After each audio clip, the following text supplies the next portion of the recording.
Welcome to Yellowstone, the world's first national park dating back all the way to 1872. In terms of sheer beauty, the park is simply unmatched, offering visitors a chance to see a ton of wildlife, breathtaking canyons, waterfalls, and half of the world's geysers. I have had the privilege of exploring all of Yellowstone's major attractions, and I wanted to make a video to help future visitors help their unforgettable adventure through this massive national park located in northwestern Wyoming. We'll talk about where to stay, the best time to visit, and I will share a sample 3-day itinerary for your trip. So let's dive into it. First, we need to talk about getting to Yellowstone.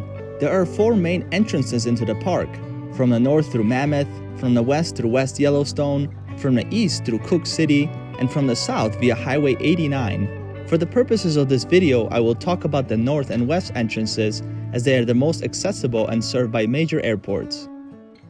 The easiest and quickest way to get into Yellowstone is by flying into Bozeman, Montana and driving 2 hours to reach the north entrance in Mammoth.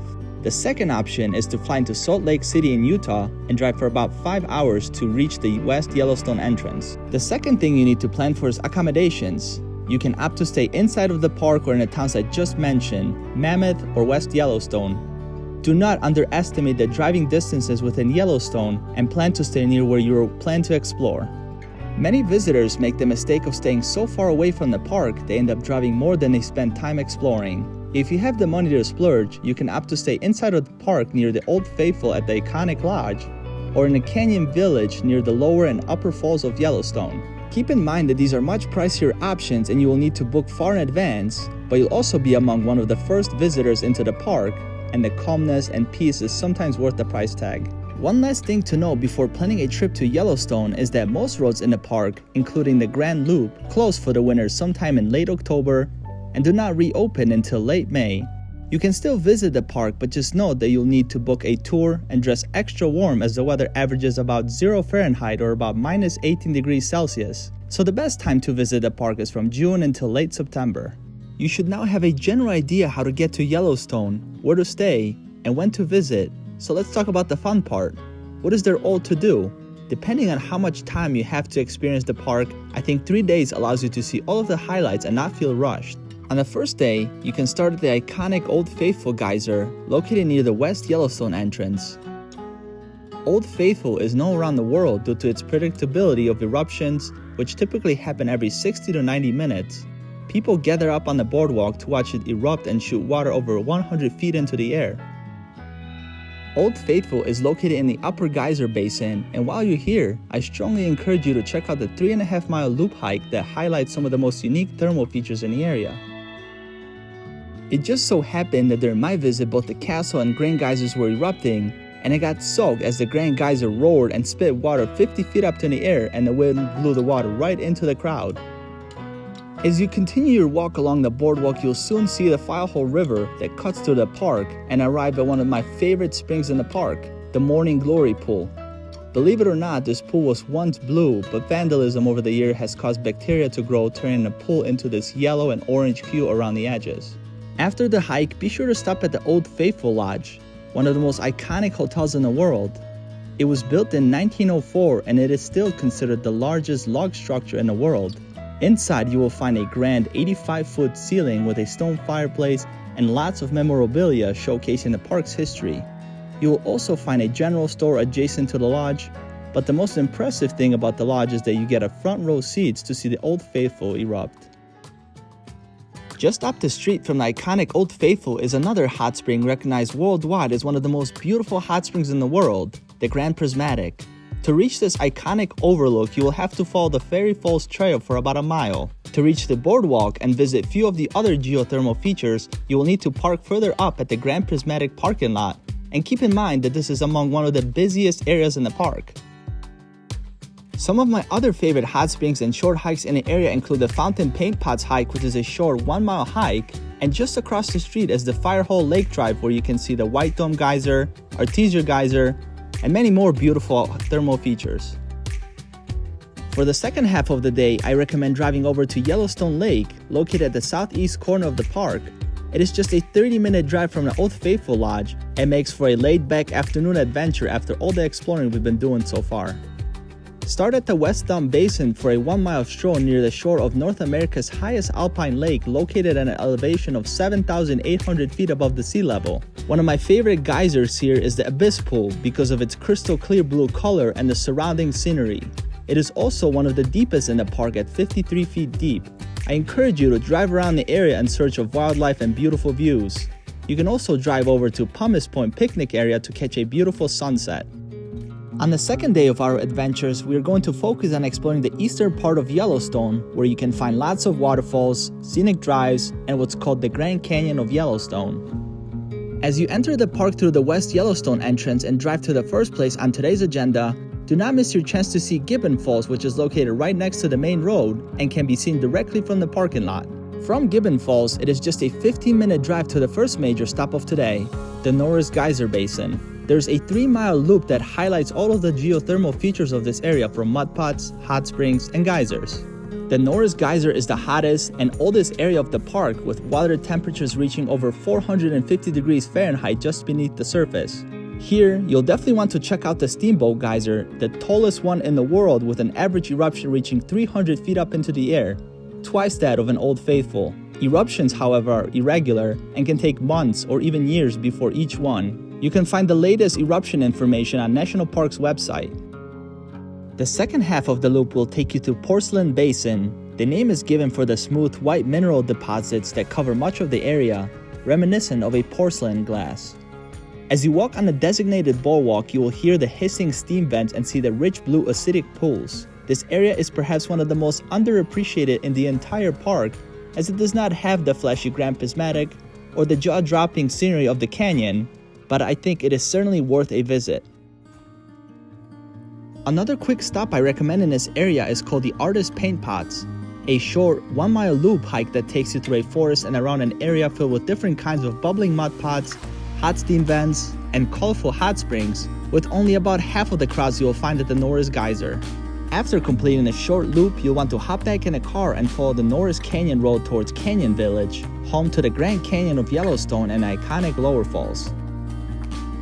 You will want to budget at least a few hours to spend here, if not half a day, as there are a ton of beautiful overlooks, so I'm going to break it down by the things to do at North and South Rim.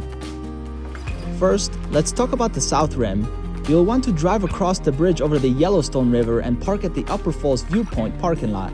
I recommend the Artist Point via the South Rim Trail hike, which is just under 3 miles round trip and takes you to various overlooks, which I can promise you're going to want to check out.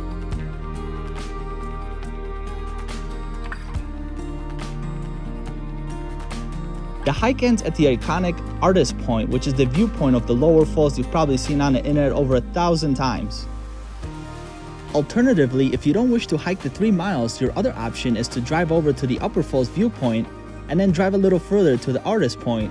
But I must warn you, the parking lot can get quite congested depending on the time of the day you visit. Now let's hop over to the North Rim of the canyon and talk about all the overlooks you have to check out while there. First, you can stop at the brink of the Upper Falls, which you can also see from the South Rim, but here you can stand right next to these mighty falls and feel their true power.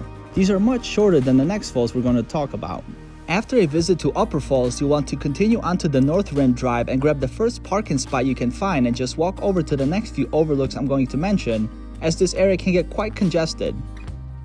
Brink of the Lower Falls is one of my favorite places on the North Rim, but it does require falling down some switchbacks, so bring plenty of water and take your time. Once at the bottom, you'll be so happy you hike here, as you are now standing on top of the tallest waterfall in Yellowstone.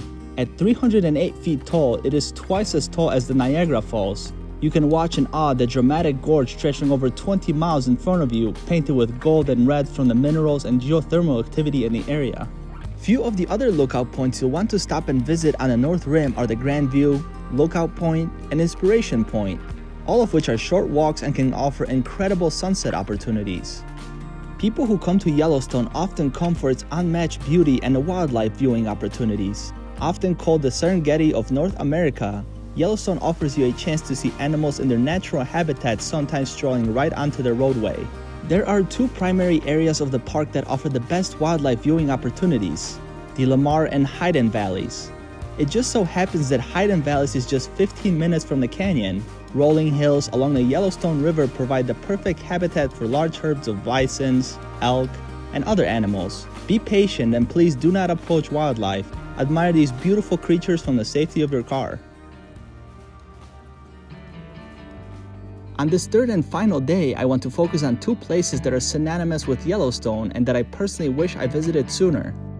Located in the far northeast corner of Yellowstone lies Lamar Valley, a wide land of rolling hills, rugged mountains, and the Lamar River meandering through the grasslands. It is unquestionably the best place to see wild animals. You'll know exactly when you've reached the valley when you notice hundreds of bison roaming off into the distance. They like to hang out near the river in the mornings and make their way to higher grounds in the afternoon.